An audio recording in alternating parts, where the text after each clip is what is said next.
Xin chào các bạn, mình là Đỗ Thành, giáo viên của khóa Pre-Senior tại trung tâm The IELTS Workshop.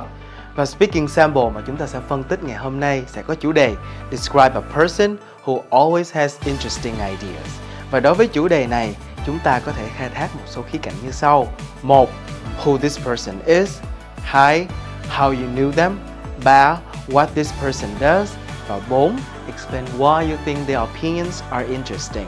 Nào, chúng ta hãy cùng nhau đi qua từng khía cạnh một nha.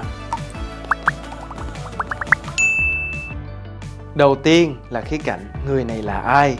Và chúng ta có thể dùng cụm từ There's one person in particular that.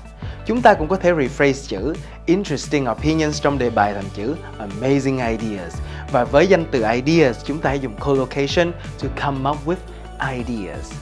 Well, there's one person in particular that would always come up with amazing ideas, and that is one of my close friends who goes by the nickname Felix. Now, Felix is not just a friend, he is also someone who has an intriguing dual life. By day, he's an officer at a bank, and by night, he transforms into a backup dancer.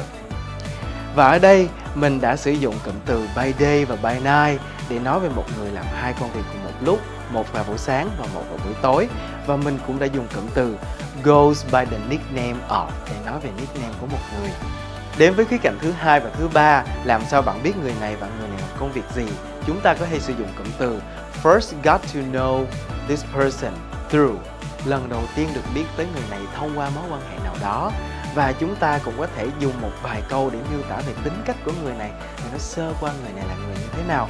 Và để nói về tính cách một cách chung chung, chúng ta có thể sử dụng cụm từ lovely and genuine characters.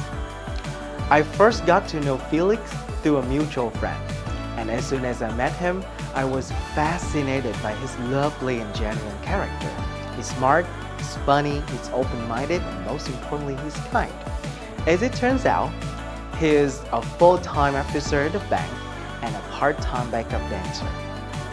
Ở đây, mình đã dùng từ fascinated by để nói về mình rất là thu hút bởi tính cách của một người nào đó.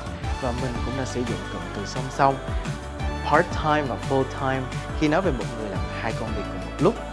Đến phía khía cạnh cuối cùng cũng là khía cạnh mà mình cho là quan trọng nhất. Tại sao người này có những ý tưởng thú vị?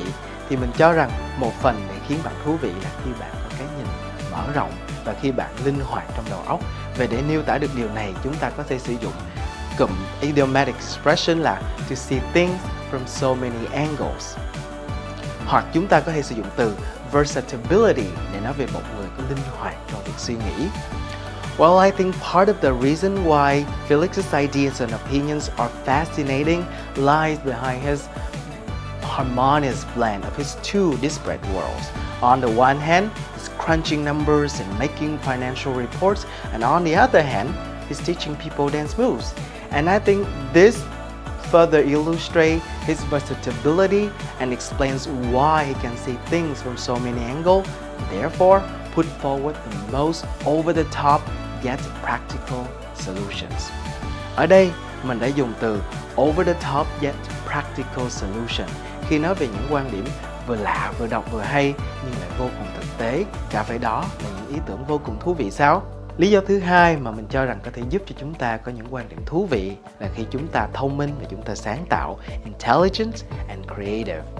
Ngoài ra, người thông minh và người sáng tạo có thể nhìn thấy được những thứ mà người khác không nhìn thấy, to see patterns that people may overlook. Và ngoài ra, họ có khả năng kết nối thông tin, to connect the dots. Và cuối cùng, đưa ra những quan điểm vô cùng độc đáo, one of the kind. Another reason that makes Felix's takes on anything more interesting than most people I know is because of the qualities that he brings. As a creative man, he solved the problems at work from a unique perspective. And as an intelligent man, he can connect the dots faster than the most of us, and he can see the patterns that most people may overlook. And therefore, he can put forward one of the kind solution. Ở đây, mình đã dùng từ one of the kind để đi với danh từ solution như một cụm collocation. Và đó là speaking sample của mình dành cho chủ đề Describe a person who always has interesting ideas. Cảm ơn.